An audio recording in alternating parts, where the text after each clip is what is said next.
આગલા લેક્ચરમાં આપણે વેગની જે ચર્ચા કરી એ જ રીતે હવે આગળ વધતા ચર્ચા કરવી છે પ્રવેગની. તો પ્રવેગ માટે આગળના ચેપ્ટરમાં જે સૂત્ર શીખ્યા છીએ શું કહીએ તો કે સરેરાશ પ્રવેગ, ચલો સરેરાશ દર્શાવવા માટે લેસ ધેન ગ્રેટર ધેન ની નિશાની. પ્રવેગ કેવી રાશિ છે? સદિશ રાશિ. શું લખી શકું તો કે વેગનો ફેરફાર v2 સદિશ માઈનસ v1 સદિશ ના છેદમાં સમયગાળો લઉં તો t2 માઈનસ t1. અથવા આ જ સૂત્ર જો મારે બીજી રીતે લખવું હોય તો આવું કહી શકું ડેલ્ટા v વેગનો ફેરફાર ના છેદમાં ડેલ્ટા t. ડેલ્ટા v એ શું છે તો કે ડેલ્ટા t જેટલા સમયગાળામાં વેગનો ફેરફાર. બરાબર? ઓકે. હવે આ સિવાય આવું લખું ડેલ્ટા a. ચલો અહીંયા શું લીધું છે? ડેલ્ટા v સદિશ લીધો છે. તો ડેલ્ટા v સદિશ ને આ રીતે કહી શકું કે વેગના x ઘટકનો ફેરફાર vx i કેરેટ પ્લસ વેગના y ઘટકનો ફેરફાર ડેલ્ટા vy જે કેરેટ સમયગાળો છેદમાં ડેલ્ટા t એમને રાખીએ. ઓકે. બંનેના છેદમાં ડેલ્ટા t મૂકું તો delta vx by delta t. વેગના x ઘટકમાં સમયની સાથે ફેરફાર x અક્ષની દિશા માટેનો એકમ સદિશ i કેરેટ. એ જ રીતે વેગના y ઘટકમાં ડેલ્ટા t સમયમાં ફેરફાર કઈ દિશા છે? y અક્ષ એટલે એકમ સદિશ j કેરેટ. તો આને પહેલું જે પદ છે એ વેગના x ઘટકનો ફેરફાર રજૂ કરે છે એટલે એને કઈ દિશાનો પ્રવેગ કહી શકાય? x દિશાનો પ્રવેગનો ઘટક. ઓકે. i કેરેટ દિશા દર્શાવવા પ્લસ એ જ રીતે વેગના y ઘટકનો સમયની સાથે ફેરફાર શું કરે છે? પ્રવેગનું y ઘટક દર્શાવે છે. બરાબર?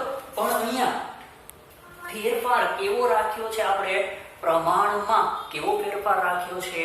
મોટો ફેરફાર છે. ફેરફાર પ્રમાણમાં મોટો છે.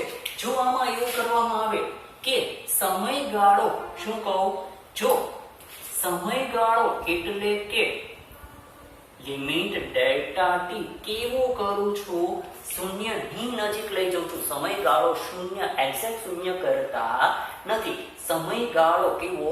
ટેન્ડ્સ ટુ 0 લેતા શું થશે તો કે જે કોઈ સરેરાશ પ્રવેગ છે, સરેરાશ પ્રવેગમાં જો સમયગાળો શૂન્ય કરું, સૂત્ર કયું છે મારું તો કે સરેરાશ પ્રવેગનું સૂત્ર ડેલ્ટા v સદિશ બાય ડેલ્ટા t માં સમયગાળો limit delta t tends to કેવી કરી નાખું છું? 0.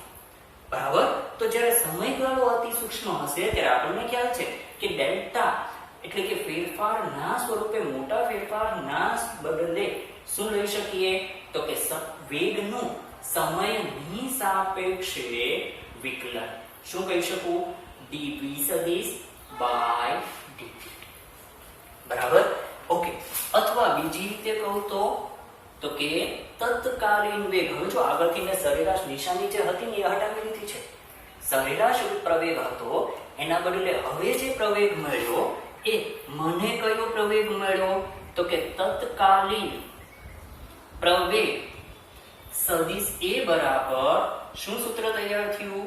dv સદિશ બાય dt સદિશ. બરાબર? જો સરેરાશ પ્રવેગની વાત કરતા હોઈએ તો અંતિમ વેગ ઓછા પ્રારંભિક વેગના છેદમાં સમયગાળો. બરાબર? બીજી રીતે કહીએ તો વેગનો ફેરફારના છેદમાં સમયગાળો. ઓકે.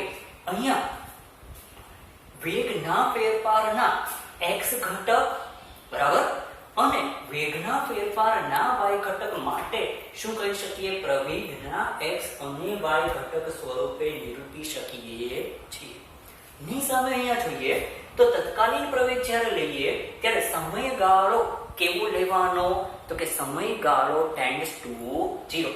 અતિ સૂક્ષ્મ સમયગાળા માટે વેગનો જે ફેરફાર છે એ પણ કેવો હશે? પ્રમાણમાં ઘણો નાનો હશે.